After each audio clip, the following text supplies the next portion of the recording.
हमने बहुत सी चीज़ों के बारे में बात की थी और उसमें एक बड़ा इंपॉर्टेंट पॉइंट था सप्लाई एंड डिमांड का। उसको आज जरा बेसिक लेवल पे समझने की कोशिश करते हैं कि असल में ये कॉन्सेप्ट है क्या। तो जब हम सप्लाई की बात करते हैं ना, तो हम सप्लायर की बात कर रहे होते हैं कि एक ऐसा बिजनेस जो कुछ प्रोड्यूस कर रहा है, कुछ बना रहा है और उसको सप्लाई करना चाहता है। वो कहता है कि एक स्पेसिफिक प्रोडक्ट को एक स्पेसिफिक क्वांटिटी में एक स्पेसिफिक कीमत में मैं बेचना चाहता हूँ, ठीक है। कंज्यूमर कहता है, कंज्यूमर अब डिमांड के एंड पे कंज्यूमर होता है, वो कहता है कि यार मैं इस प्रोडक्ट को ना इस कीमत में खरीदूंगा, इस क्वांटिटी में। अब ये दोनों कीमतें मुख्तलिफ हो सकती हैं, लेकिन एट सम पॉइंट अगर वो चाहते हैं कि वो ट्रांजैक्शन हो तो उनको एक प्राइस पैक भी करना पड़ेगा, जिसे हम इक्विलिब्रियम प्राइस कहते हैं। अब ये चीज़ नेचुरली होती है, ये मतलब आगे कोई तीसरा बंदा डिसाइड नहीं करता कि ठीक है ये सारा कुछ कर लेते हैं, ये नेचुरली ये चीज़ होती है। अब वो कैसे होता है, उसके लिए हमें कुछ बेसिक चीज़ें समझनी पड़ेंगी। सप्लाई के बेसिक उसूल क्या है। सप्लायर कहता है, मैन्युफैक्चरर कहता है, बिजनेस कहता है कि मुझे ऐसा दो, मैं तुम्हें सप्लाई दे दूंगा ज़्यादा, यानी कि कीमत जितनी ज़्यादा सप्लाई उतनी ज़्यादा, कीमत जितनी कम सप्लाई उतनी कम। क्योंकि पैसा आएगा बिजनेस के पास, वो लेबर पे लगाएगा तो ज़्यादा प्रोड्यूस करेगा, फिर ज़्यादा सप्लाई करेगा। ये सप्लायर के एंड में आ गया। अब डिमांड साइड पे तो कंज्यूमर है, वो कहता है कि यार तुम अगर महंगा मुझे दोगे ना तो मैं तो इसको खरीद ही नहीं सकता, मेरे पास ताकत ही नहीं है इतनी कि मैं खरीद सकूं। सो इसी तरह अगर कीमत बढ़ेगी तो डिमांड कम हो जाएगी, कीमत कम होगी तो डिमांड बढ़ जाएगी। इसकी बेसिक सी एग्जांपल, हम सेल्स जब लगती हैं दुनिया भर में तो लोग उसको खरीदते हैं, डिमांड ज़्यादा होती है। जिस तरह आजकल ब्लैक फ्राइडे का उसकी सेल्स चल रही हैं, क्रिसमस की अब सेल्स चलेंगी आने वाले टाइम में, 11/11 की सेल्स चल रही होती हैं, 12/12 की सेल्स चल रही होती हैं, हैप्पी न्यू ईयर की सेल्स चल रही होती हैं, कोई भी इवेंट आता है, रमज़ान की सेल्स इवन पूरी दुनिया भर में चल रही होती हैं। सो ये सारा कुछ ऐसे फिर डिसाइड हो रहा होता है। अब यहाँ से हमें कुछ बेसिक सी एक क्लैरिटी हमें मिल जाती है कि जब कीमत बढ़ेगी तो सप्लाई भी बढ़ जाएगी, लेकिन जब कीमत बढ़ेगी डिमांड नहीं बढ़ेगी, डिमांड तो कम हो जाएगी। जो हमने पहले बात की थी कि सप्लायर को और कंज्यूमर को एक ऐसी प्राइस पे एग्री करना पड़ेगा जहां पे वो ट्रांजैक्शन हो सके। अब वो चीज़ नेचुरली इस चीज़ को पुश करती है। अब वो कैसे, ये पॉसिबल कैसे, एक ये ट्रांजैक्शन पॉसिबल कैसे होती है। मतलब मैं कंज्यूमर हूं, मैं डायरेक्ट मैन्युफैक्चरर के पास कभी भी नहीं जाऊंगा, क्योंकि ना मुझे वो प्रोडक्ट क्या कहते हैं एक क्वांटिटी में चाहिए, नहीं चाहिए, तो मैं तो रिटेलर के पास जाऊंगा। इसका मतलब है रिटेलर होलसेलर के पास जाएगा, वो होलसेलर उस मैन्युफैक्चरर के पास जाएगा।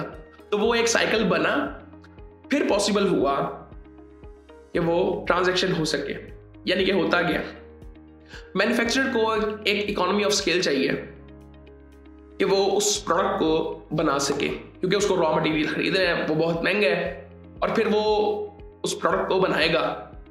होलसेलर वो क्वांटिटी खरीदेगा, फिर एक छोटी क्वांटिटी रिटेलर खरीदेगा, फिर वो कंज्यूमर आएगा जो रिटेलर के पास जाएगा, जो उससे एक प्रोडक्ट को खरीदेगा उस स्पेसिफिक प्राइस पे जिस पे वो खरीदना चाहता है। सो वो मार्केट ने इस चीज को पुश किया। यानी कि फॉर एग्जांपल पहले तो एक खरीदार होगा, एक बेचने वाला होगा, ठीक है। अब मार्केट ने फिर एक प्रोसेस को पुश किया कि ये प्रोसेस को ऐसे बना लो, एक लेयर्स बना लो जरा, जिसके पास पैसे ज्यादा हैं वो क्वांटिटी खरीद सकता है, वो क्वांटिटी खरीदे, फिर अपना मार्जिन रखे थोड़ा सा, फिर रिटेलर को दे दे, फिर वो अपना मार्जिन रखे, फिर इसको दे दे कंज्यूमर को। सो इसी तरह से हर लेयर पे सब कमाते हैं और एट द एंड कंज्यूमर को भी वो कीमत मिल जाती है और जो सप्लायर है, मैन्युफैक्चरर है, उसको भी वो कीमत मिल जाती है। लेकिन ये सब कुछ नेचुरली होता है और उसे हम इक्विलिब्रियम प्राइस कहते हैं, कि जो नेचुरली मार्केट पुश करती है कि इस प्रोडक्ट की ये कीमत होनी चाहिए। अब कुछ ना रियल वर्ल्ड एग्जांपल्स देखते हैं कि जब हम जिस तरह हमने बात की कीमत बढ़ती है तो सप्लाई भी बढ़ सकती है अगर रियल वर्ल्ड में देखें तो। लेकिन अगर सप्लायर के एंगल से देखें, वो कहता है कि कीमत बढ़ेगी तो सप्लाई भी बढ़ा देंगे, क्योंकि हमारे पास पैसा आएगा और हम वो लेबर पे लगाएंगे तो ज्यादा प्रोड्यूस कर देंगे। लेकिन अगर रियल वर्ल्ड में अब थोड़ा सा आए, किसी भी प्रोडक्ट की कीमत कब बढ़ती है? जब उसकी डिमांड ज्यादा हो और सप्लाई कम हो। इसकी बेसिक एग्जांपल है, बहुत सी ऐसी दुनिया भर में चीजें हैं जो कि ब्रांड्स लिमिटेड अमाउंट में बनाते हैं। जिस तरह हम गाड़ियों की मिसाल ले लेते हैं कि एक ब्रांड कहता है कि यार मैं सिर्फ ये 100 गाड़ियां बनाऊंगा, दुनिया में 100 लोग इसको सिर्फ खरीद सकते हैं, इससे ज्यादा नहीं बनानी। अब उसकी डिमांड तो ज्यादा है, 8 बिलियन लोग हैं दुनिया में, सिर्फ 100 गाड़ियां, तो डिमांड तो ज़्यादा होगी, इसी तरह उसकी कीमत भी फिर ज़्यादा होगी। इसी तरह अगर सप्लाई अनलिमिटेड है, जितनी डिमांड उतनी सप्लाई, तो सप्लाई जब अनलिमिटेड है तो फिर कीमत भी कम होगी। सो ये बेसिक सा कॉन्सेप्ट है कि अगर प्राइस ज़्यादा है तो उसका मतलब सिंपली ये है कि डिमांड बहुत ज़्यादा है और सप्लाई बहुत कम है, और अगर कीमत कम है तो इसका मतलब सप्लाई बहुत ज़्यादा है और डिमांड ठीक ही बस है।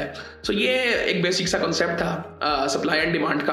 और बड़ी इंटरेस्टिंग चीज़ें आई थिंक फाइनेंस में भी इनको डिस्कस करके मज़ा भी आता है। और हमने जब पहले बात की थी, हमने उस वक्त हम बात कर रहे थे करेंसीज की बात कर रहे थे। अब वो जब हम करेंसीज की बात करते हैं ना, तो फिर हम बहुत बड़े एंगल पे दुनिया की बात कर रहे होते हैं कि वो कैसे डिसाइड होती हैं। फॉरेक्स की बातें जब हम करते हैं तो वो उसमें बहुत सी चीज़ें आती हैं। उसमें सिर्फ ये एक बेसिक लेवल पे ये जो अभी हमने समझा है कि एक प्रोडक्ट की कीमत कैसे डिसाइड हो रही है, इसी तरह वो करेंसी भी को भी आप अगर देखेंगे तो उसकी कीमत कैसे डिसाइड हो रही है। वो भी इंपोर्ट एक्सपोर्ट्स का इन्फ्लुएंस उस पर होता है, जियोपॉलिटिक्स का इन्फ्लुएंस उस पर होता है, ठीक है, उसको भी मार्केट ही पुश करती है। सो खैर इन चीज़ों पे हम आने वाले टाइम में और ज़्यादा बात करते रहेंगे, बाकी फिर आपसे बात होती है।